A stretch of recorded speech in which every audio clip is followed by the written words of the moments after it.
کے بعد آتا ہے کہ عمر، کہ دجال کی عمر کتنی ہوگی۔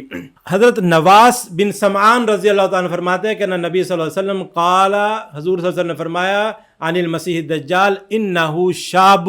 حضرت نواس بن سمعان فرماتے ہیں کہ حضور صلی اللہ علیہ وسلم نے فرمایا کہ دجال جوان ہوگا، اڈھیر عمر کا بوڑھا نہیں ہوگا اور کم سن نہیں ہوگا، بلکہ ایک جوان آدمی کے جیسے ہوگا۔ اس کی جنس کیا ہوگی؟ یہ واضح ہے کہ دجال کی جنس وہ آدمی ہوگا۔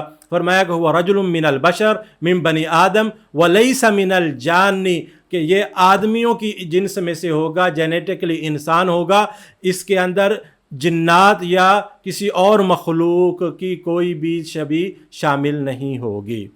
ناظرین، اس کے بعد بیان کریں گے کہ دجال کی مدت قیام دنیا میں کیا ہوگی، تو اسی کو حضرت نواس بن سمعان رضی اللہ تعالیٰ عنہ فرماتے ہیں کہ رسول اللہ صلی اللہ علیہ وسلم نے فرمایا وَمَا لُبْسُهُ فِي الْأَرْضِ، کہ اس کا دنیا میں ٹھہرنا کتنا ہوگا؟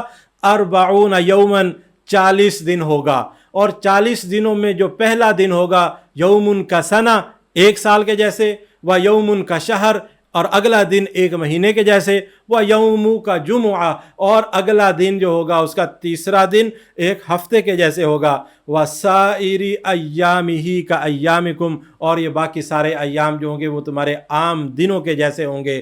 اب اس میں جو ہے وہ سوال کیا صحابی نے کہ یا رسول اللہ، جب اتنا بڑا دن ہوگا ایک سال کی بقدر، تو اس میں ہم نمازیں کیسے پڑھیں گے؟ تو رسول اللہ صلی اللہ علیہ وسلم نے فرمایا کہ تحری کر لینا، کہ اپنے وقت کو مقرر کرتے ہوئے اپنی نمازیں ادا کر لینا۔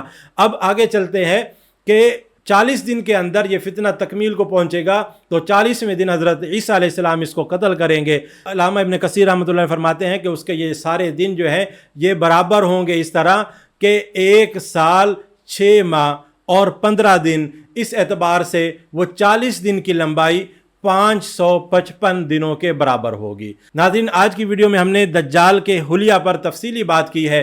امید کرتے ہیں کہ اس میں کوئی بات تفصیل طلب نہیں رہی، تاہم مزید اگر آپ کوئی بات جاننی چاہیں یا حوالہ جات جاننا چاہیں جو ہم نے بیان کیے، تو آپ مدرسہ اسلامیہ ہیوسٹن میں شیخ حافظ محمد اقبال دامت برکاتہ سے رابطہ کر سکتے ہیں، یا ہمارے دیے گئے نمبرز پر ہم سے رابطہ کر سکتے ہیں۔ وآخر دعوانا ان الحمد للہ رب العالمین۔